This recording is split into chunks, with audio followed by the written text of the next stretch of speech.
Hello，大家好。疫情给加拿大联邦政府带来了3285亿加元的财政赤字，安省今年的财政赤字也将达到385亿加元。主要的原因是疫情支出以及因高失业率造成巨额的税收损失。此外，由于更多的人在家工作，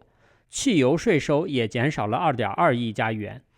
这么高的财政赤字怎么办？加拿大政府和政客们首先想到的就是向富人和大企业加税。最近，他们把目光盯向了火爆的房产市场，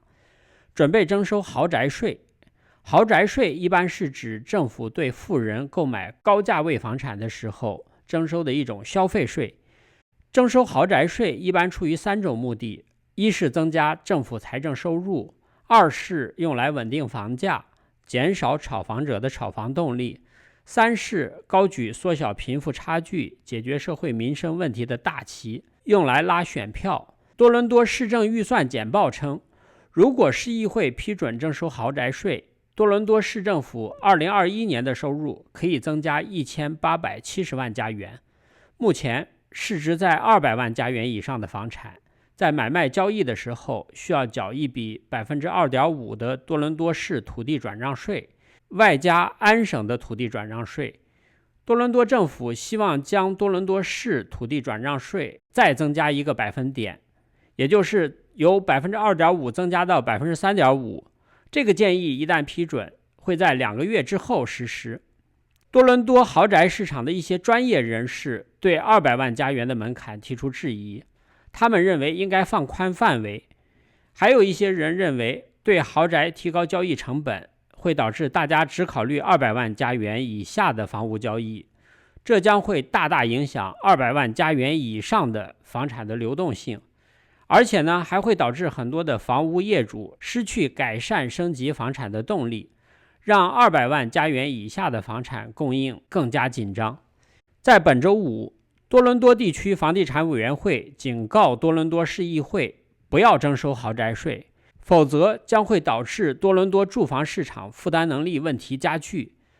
就在几天前，多伦多地区房地产委员会还声称，今年大多伦多地区各类房屋的平均价格将会达到创纪录的100万加元。这个鼓吹房价永远涨的房地产中介机构，现在突然关心起多伦多住房市场的负担能力问题了，你相信吗？这听起来就像狐狸大叔声称要保护白兔小朋友一样。如果多伦多市议会批准豪宅税，能起到抑制高房价的作用吗？我看可能性不大。现在温哥华的空置税已经从2018年的1%上涨到今年的3%。多伦多已经决定从明年开征空置税，以及这次提出的豪宅税，这些对于抑制高房价来说力度远远不够。目前加拿大很多城市的高房价已经完全脱离经济实际，这些地区很多的居民已经不堪重负。统计显示，多伦多、蒙特利尔和温哥华3大城市的居民迁居到郊区小城镇的人数急剧增加，仅2019年7月至2020年7月就有87444人搬离这3大城市。加拿大这3个最大的城市都经历了创纪录的人口大流失，这表明在加拿大房价最高的市场，越来越多的人已经看穿了加拿大房产市场割韭菜的游戏。这个时候，多伦多即便通过了所谓的豪宅税，对于炒房者来说也无异于罚酒3杯，因为上涨的交易成本只会转嫁给涨得更高的韭菜而已。毕竟政府才是那把镰刀的实际操作者，在很多高房价地区，房产市场已经沦为庞氏骗局。有很多人不赞同庞氏骗局的说法，但是说这些高房价的市场是庞氏骗局的理由已经非常充分了。其中最重要的一个理由就是在任何房地产市场，土地的稀缺性是造成高房价的最根本原因。比如说在北京的4环甚至5环内，可供开发房地产的土地几乎快用完了，而加拿大土地面积全球第2，